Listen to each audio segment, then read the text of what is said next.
Alors...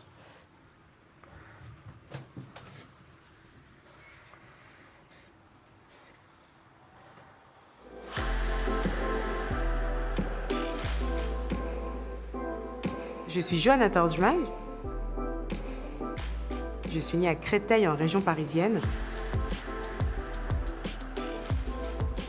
Mes grands-parents sont arrivés en France en 1961 depuis l'Algérie.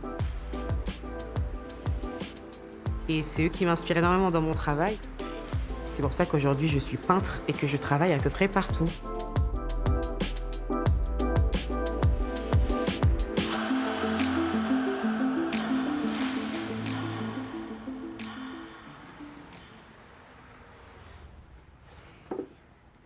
Je regarde, hein. Ouais, serre-toi, hein. Ah là là là là là là là là. On n'est pas parti, hein. Et cet homme dans son lit, Ah, il est beau, lui, non? oh qu'il est beau. C'est toujours que des humains que tu peins. Ouais, j'adore ça. C'est l'être qui t'intéresse. Ouais. C'est quoi ton inspiration, la première? En fait, je crois que j'ai toujours aimé les gens. J'ai toujours été empathique. À ce niveau-là, je pense que c'est une maladie chez moi. Ouais.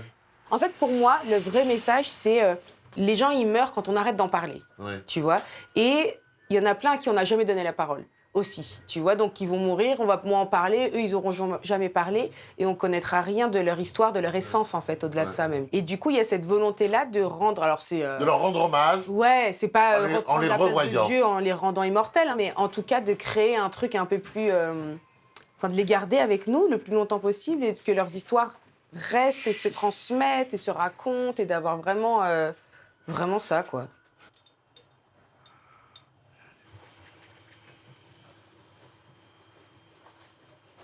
Tu travailles sur quoi en ce moment? Donc là, je reviens de New York. Il y avait une expo au Met qui était sur American Photography, sur les années 1800, fin 1800, etc. Et il y avait une photo d'un père blanc avec sa fille blanche sur ses épaules, à quatre pattes. Tout était absurde comme dans la pose. En fait, je trouve qu'elle a un côté très comique, déjà. Oui. Dans la pose de qui pose comme ça, fin du Oui. 19e siècle. Et, Mais regarde bien. Ce monsieur est blanc, cette petite est blanche, plus blanche que blanc, hein. Et toi, tu en fais une petite noire. Tu vas en faire Ouais. une métisse. Exactement. Il y a quelque chose, en fait, de réemmener dans les musées, en fait, les gens qui n'y étaient pas aussi. Et qui n'y allaient pas, qui n'étaient pas représentés, parce qu'il y avait un manque de représentation, certes, dans les artistes, mais aussi dans les modèles peints. À l'époque, ça faisait partie d'une certaine partie de l'histoire qu'on est bien content qu'il n'y ait Largement plus. occulté et effacé. Ouais, voilà. Mais tu avais souvent les seuls noirs qu'il y avait, en tout cas dans l'imagerie commune, c'était l'esclavage, en fait, tu vois. T'as commencé la peinture quand?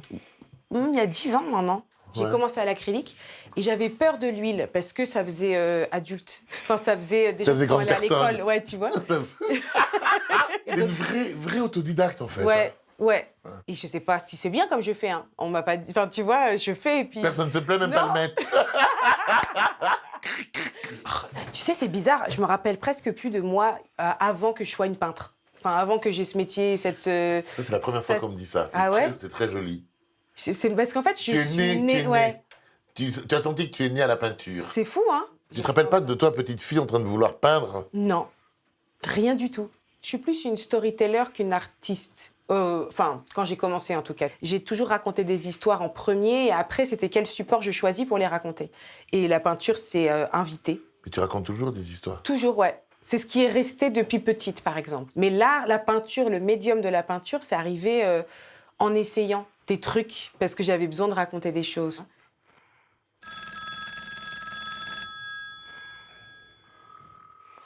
Ça sonne. Ouais. Moi, je m'appelle Janine Panke, mon nom d'époux, C'est Janine. Je et l'adore. je viens du Cameroun, Douala plus précisément.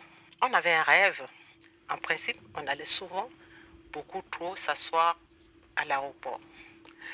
On voyait les avions, ça décollait, ça atterrissait. On construisait notre petite Roméo et Juliette, comme ça, là. Je peux savoir ce que tu leur as demandé de raconter? Je leur ai demandé, en fait, à chaque fois, à chaque expo, j'ai la même question que je pose à tout le monde. Et sur celle-ci, c'était de me raconter d'où ils sont partis et de me raconter leurs derniers jours dans leur terre natale et leur premier en France surtout. Et en fait, cette expo, elle a été, et elle restera, je pense, toute ma vie la plus importante, ouais, la plus forte et la plus importante pour moi, parce qu'elle a été, elle est née pardon, du coup je suis émue, donc dans tous les sens, mais elle est en hommage à ma grand-mère. Et donc en fait, quand ma grand-mère est tombée malade en été 2023, c'est là que j'ai été choper toutes les photos d'archives en fait. Je voulais qu'elle me raconte des choses joyeuses de sa part, enfin de sa vie. Et donc j'ai sorti toutes les photos d'elle, et puis elle me racontait chaque anecdote, etc. Et quand elle est décédée 1 an après, il y a eu j'arrivais plus à la peindre en fait, tu vois, j'étais un peu paralysée c'était trop douloureux. Et c'est comme ça que j'ai commencé à raconter l'histoire d'autres gens qui avaient la même destinée qu'elle pour les rassembler aussi au cœur d'une même histoire en réalité. Tu vois. Folie, c'est l'essence même de Rassemblance. Si on voulait faire exprès, on pouvait pas. On peut pas faire mieux. Je te jure. Ouais. C'est troublant même.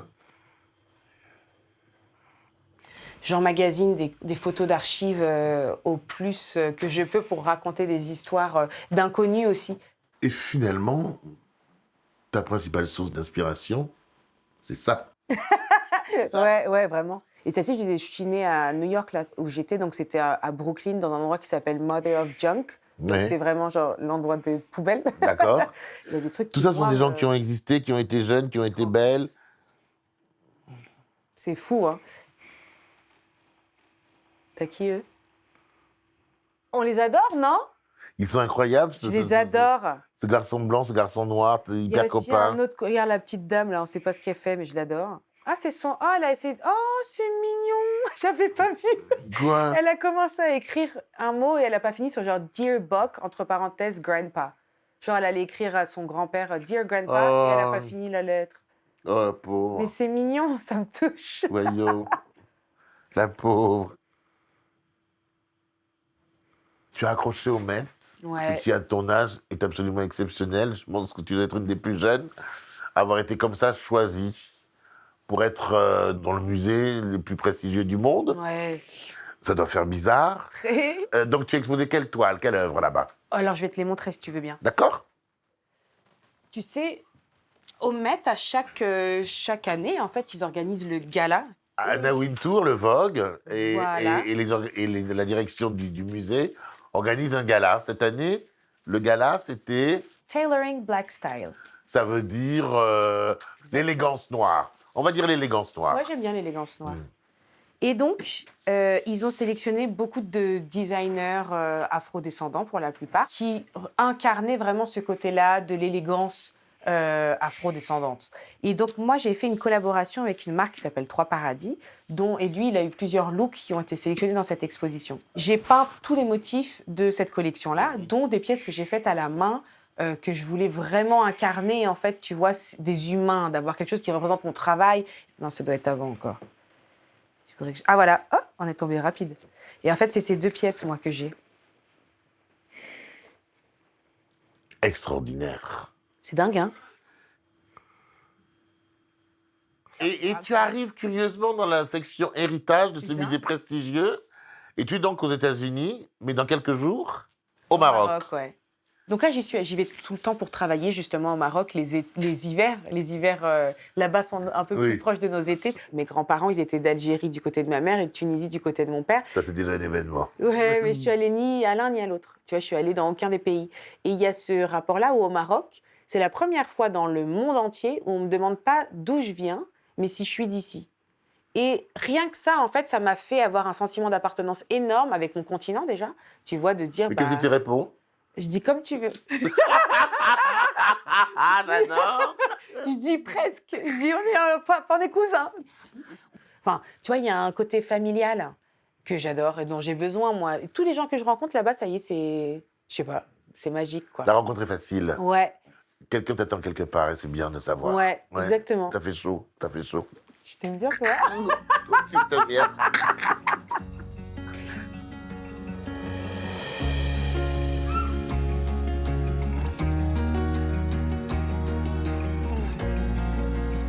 Est-ce qu'il y avait des odeurs qui te rappellent ta grand-mère? Ah ouais, ça paraît bourgeois, le Chanel numéro 5. Ah ouais. L'eau de Cologne, tu sais. Oui, oui. Elle nous demandait parfois de lui passer dans le dos et tout. Et quand on était petits, on voulait pas. Aujourd'hui, je rêverais de le faire, je te jure. J'aimerais savoir pourquoi cette grand-mère, cette femme, cette ascendante, est aussi importante pourquoi à chaque virgule de ta création, c'est chaque vrai. période de ton travail, on commence toujours par la grand-mère? C'était ma meilleure amie, en fait. Tu vois, il y avait un rapport comme ça de complicité. C'était la femme la plus drôle que j'ai jamais rencontrée dans ma vie, que je rencontrerai probablement plus de personnes aussi drôles qu'elle. Elle venait d'où, cette grand-mère? D'Algérie. Donc en fait, nous, on est séfarades, on est des juifs séfarades, et ils ont dû partir quand il y a la déclaration d'indépendance. Donc ils sont arrivés en 61, juste avant la guerre, parce que mon grand-père, du coup, il combattait, mais chez les harkis, donc ce qui veut littéralement dire traître. Traître. Voilà, donc C'était ceux qui soutenaient la France. Donc il faut savoir que les Juifs, dans les années 1800, il y a eu un décret qui s'appelle le décret Crémieux, Oui. qui a naturalisé les Juifs en français, parce qu'ils étaient victimes d'une persécution à l'époque, etc. Mais c'est quand même un gros symbole de la colonisation, quand même, de ne naturaliser qu'une partie et pas l'autre. Et donc ça a créé encore plus Forcément Voilà, toujours, on parle toujours de la même chose. Oui. Et donc du coup, c'est pour ça qu'ils étaient considérés français, tu vois, alors qu'ils n'avaient pas de lien avec le sol. C'est pour ça que moi, en faisant ce sujet-là, quand elle était encore avec nous, tu vois, de pouvoir lui poser des questions sur l'Algérie, elle était contente. Ils avaient une vie qui était vraiment douce, tu vois. Et quand ils sont rentrés en France, quand ils sont arrivés en France, il y avait cette douleur de reconstruction. Et je m'identifie vachement à elle, même si moi, j'ai pas du tout eu besoin de me reconstruire sur ma terre, mais de comprendre, de me trouver. Elle avait les réponses à mes questions sur cet héritage et cette identité. Et si je peux appartenir à la femme qu'elle était, je signe 100 fois. Elle avait quelque chose de révolutionnaire, de terriblement moderne. De ouf. Elle aurait pu être une star.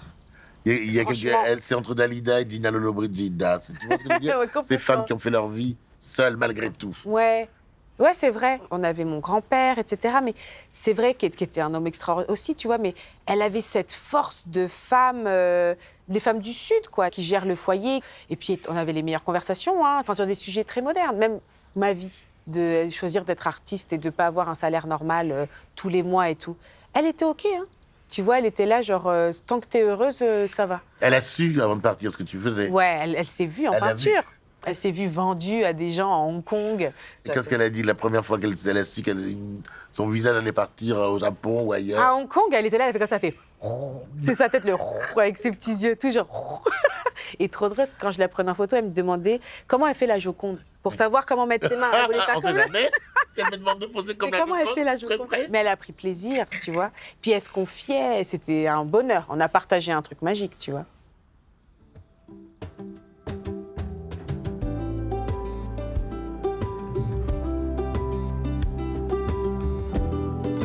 Là, c'est le petit bonheur, la chance. Tu cherches, tu demandes quand tu ne trouves pas, et parfois tu tombes sur une pépite comme ça. Parce que là, en fait, on est en plein Paris. Ça, c'est rare, hein. C'est le vide-grenier. Ouais. Vide-grenier du jeudi matin. Du matin. Ah, ils ont de super bijoux. Moi, je suis pas image, je suis Bonjour. bijoux. Oh là là. Bonjour. Et alors, mon drame, moi, T'as envie de tout prendre je suis ou pas? toujours obligé d'acheter une connerie. C'est comme un caprice. Ouais, je suis d'accord. C'est insupportable. Tu sais qu'il n'y a que toi qui vas l'avoir, en fait. Mais pour oui, que c'est j'aime ça. bien. C'est marrant quand même, tu sais, tu dis où est-ce qu'ils ont trouvé tout ça, eux? Et là, attends. Ah, regarde. Hey, Ah, mais tu vas trouver ton bonheur, là. j'ai l'impression qu'on est dedans, là. Oh, wow. Oh là là, regarde. Je me demande à chaque fois qui sont les gens qui prennent ces photos de gens aussi... Oui. C'est une mise en scène, clairement, quoi. Oui. Il y a C'est du presque jeu. Presque roman photo. Ouais, exactement. Très Presque roman les photo. telenovelas. Oui, là, oui, de- oui, ouais. oui. Regarde celle-là, elle a été tellement photographiée, cette femme. Ouais, c'est dingue, hein. Qui elle est, on ne sait pas. elle est Peut-être que le vendeur, il Est-ce sait. qu'il hein. l'aimait? Regarde, ils ont plein de positions différentes, Elle de joue. moments différents. Elle joue, c'est une comédienne, elle. Ouais, ça se trouve, ouais. Regarde. C'est drôle. Comment elle Bravo. s'appelait? Anne-Marie Berger. Anne-Marie Incroyable. Berger. Oh, Et en fait, regarde. toutes c'est des photos du coup qui ont été mises en scène. Ouais, Ok, exactement. d'accord. Incroyable.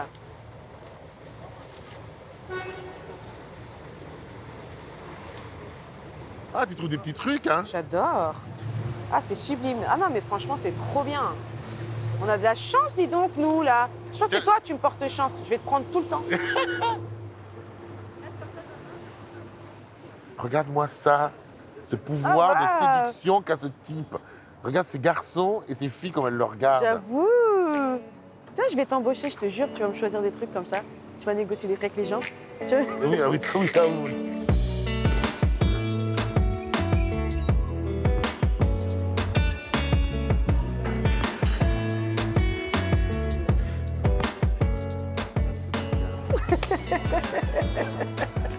Alors, on est où ici? Alors là, on est au Malraux. C'est ma cantine. C'est là où je viens. Comme dit, c'est la tout le temps. cantine, tu viens vraiment souvent? Je viens un peu trop. Je crois qu'ils me connaissent même un peu trop bien. C'est Axel. Ah, il y a de l'amour là-dedans. Et toi, bienvenue. Bonjour, Magloire. très Bonjour heureux. Axel. Bienvenue. Le Alors patron ici, des lieux. Le maître des lieux. Ouais. Bah, à chaque fin d'expo, on vient fêter quasiment ici les dîners à chaque fois. Ouais. Non, mais trop star, elle arrive de New York du Met. Mais ouais. Et demain, elle sera à Marrakech. C'est incroyable. Allez, c'est... Trop mignon. On Génial. s'installe? Ouais, allez. Bienvenue. Merci, mon beaucoup. Axel. Je vous en prie, bienvenue. Ah, quel kiff. Trop bien. Super. Ben voilà, c'est là chez moi. Mon deuxième chez moi. En fait, tu es d'où, Johanna? Je suis partie. Vous êtes d'où, Johanna Torchman? Ça vient d'où Bah, en fait, moi, mon héritage, il s'ancre en Afrique du Nord. Ta grand-mère est donc née là-bas. Ouais, Ta mère est née. ici. Ils sont arrivés où? Ils sont arrivés par le port de Marseille, en commençant, tu vois. Et après, de Marseille, ils sont arrivés à Paris. Ils vivaient dans un tout petit studio, dans un tout petit Donc, truc. Et là, ils étaient à 6 dans un studio, au 6e sans ascenseur. Et Ta donc- mère s'en rappelle? Non, ma mère était trop petite, mais ma grand-mère nous le racontait souvent, tu vois, pour nous faire prendre conscience aussi que la vie, elle n'était pas gagnée non plus dès le départ, quoi. Et après, c'est là que les logements sociaux sont arrivés et qu'à Créteil, du coup, il y a eu un... Le premier. Ouais, voilà, où ils ont créé tout ça. Et donc, tous ont déménagé là-bas, en fait. Et après, les autres mouvements de vagues d'immigration se sont aussi installés là. Et c'est pour ça que c'est devenu un joyeux bazar. Bonjour. Bonjour. Bonjour. Merci beaucoup. Je vous laisse le menu pour... Ouais, super, on va regarder. Merci. Tu étais donc de la deuxième génération. Est-ce que tu sentais une différence avec ceux qui étaient plus classiquement français, où il y avait déjà tellement de mélanges? Ouais, à Créteil, tu vois pas la différence. Hein. Tout le monde est, on sait pas d'où. On savait même pas, on s'en foutait. Tu vois, il y avait ce truc de cette magie des années 90 aussi, où on s'intéressait pas du tout à savoir qui était venait d'où, d'où. hein. Quoi. Ouais. Le gros mot du racisme, tu l'as compris, vu, senti quand? Bah, je me rappelle, ma première image, c'était sous le préau.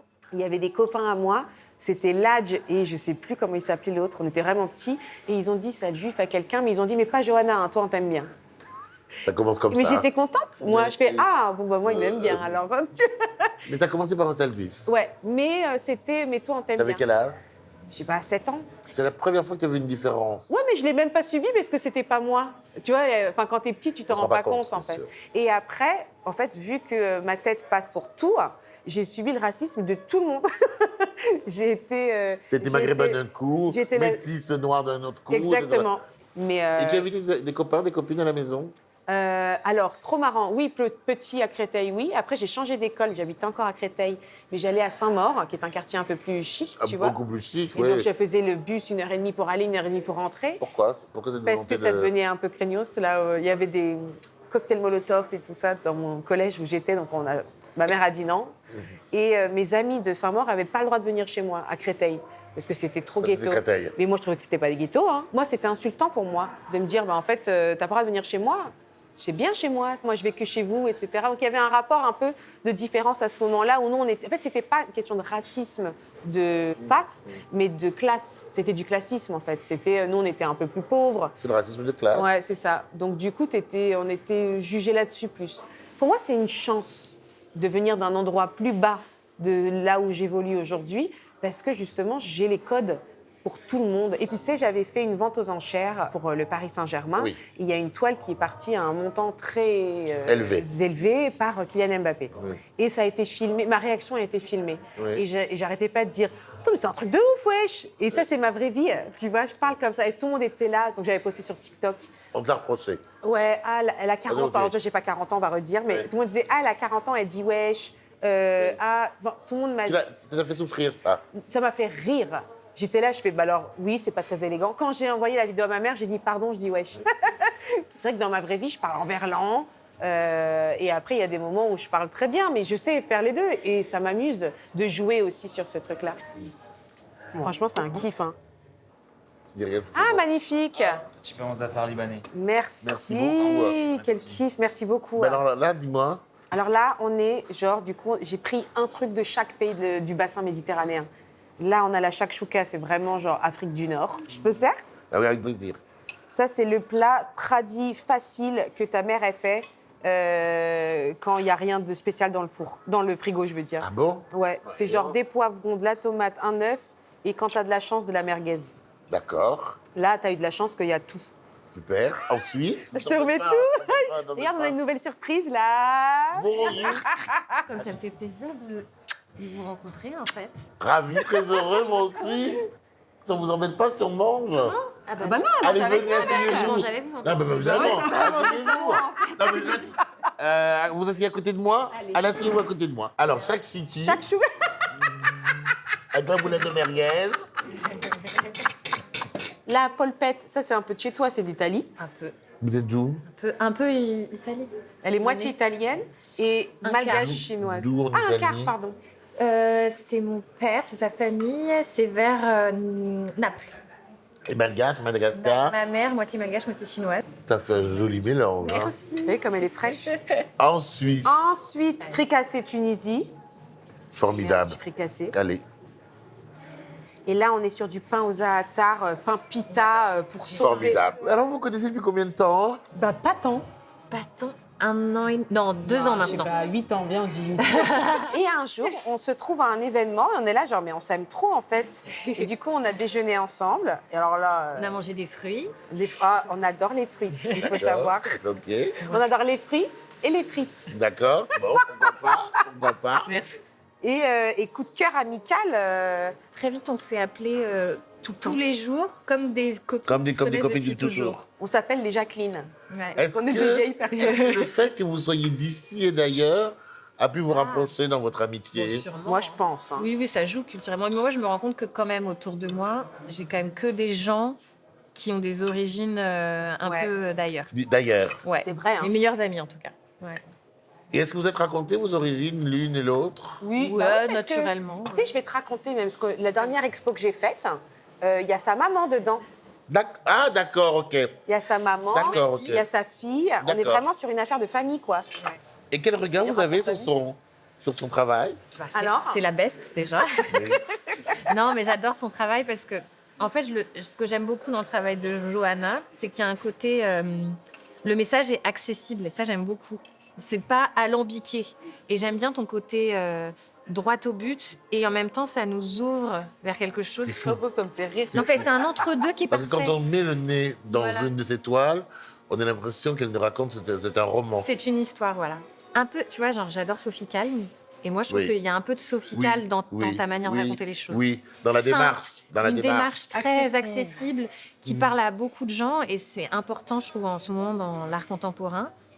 On perd un peu ce côté accessible et ça, j'adore Je dans ton t'aime travail. trop, en fait, je l'aime trop. Et son regard alors, parce que Toi aussi, je t'aime trop. tu m'as fait tellement de compliments sur ces bijoux. J'aime trop. Et je suis pas tout ce du qu'elle tout fait. déçu. T'as vu Mais c'est quoi la première fois parce que Alors au moi, départ, je savais il pas faut que c'était des savoir bijoux. que j'ai un côté oriental de base et que je suis bling. J'aime bien le bling bling. Et quand j'ai découvert les bijoux de Kitsy, tu vois, mon mousqueton là que j'avais tout à l'heure sur mon sac, c'est volumineux, c'est voluptueux en même temps, c'est coloré, c'est puissant. En fait, je trouve que quand tu le portes, tu passes une meilleure journée. Tu vois, il y a un truc où tout le monde te complimente en plus quand tu mets les bijoux. Il y a une Ah, espèce tes de bijoux. lumière. Ouais, de ouf. Ses inspirations, elles vont toujours très loin. Comme je te montrais, elle a fait une collection en hommage à ses racines aussi, à Madagascar. Ce qui me touche, moi, encore plus, même au-delà du bijou. Donc, non, et puis en plus, c'est une amie et une femme inspirante. Tu vois, au-delà de tout ça. Donc, j'aime ses bijoux, mais j'aime son être. Vous avez besoin de vous inspirer l'une l'autre, peut-être, éventuellement? Bah, en fait, quand on s'appelle, on se raconte toujours nos nouveaux projets. Ouais. On se donne toujours naturellement, partage tout, hein. on partage, on se donne Nos doutes, nos avis, on se pose des questions sur nos prochaines collaborations, comment on fait avec ci, Si on est avec ça. excité comme si c'était pour nous. Ouais. Et quand elle vous a annoncé le Met, J'étais Oh là trop là. fière. Elle m'a dit, parce qu'elle m'a dit, tu sais ce que c'est le Met? Je dis, bah oui, quand même. Et tu connais le Tu mec connais le Met? Et donc après, elle m'a annoncé qu'ils exposaient. Mais en fait, je sais pas comment expliquer. Pour moi, c'était presque normal. Je dis, bah oui, évidemment, le Met. C'est comme pour tes Jojo, grands-parents, quoi. quand tu dis un truc, ils font oui, ok. Évidemment. Genre, En fait, je suis très heureuse. J'étais très heureuse, je me souviens, mais mais elle ne peut pas faire moi, c'est mais normal. oui, c'est normal, c'est Trop Jojo. mignon. Oh, c'est Ah, je vous Jojo. souhaite plein de bonheur à toutes les deux, Trop alors. adorable. Oui. Bon, maintenant on mange. À Hein. table.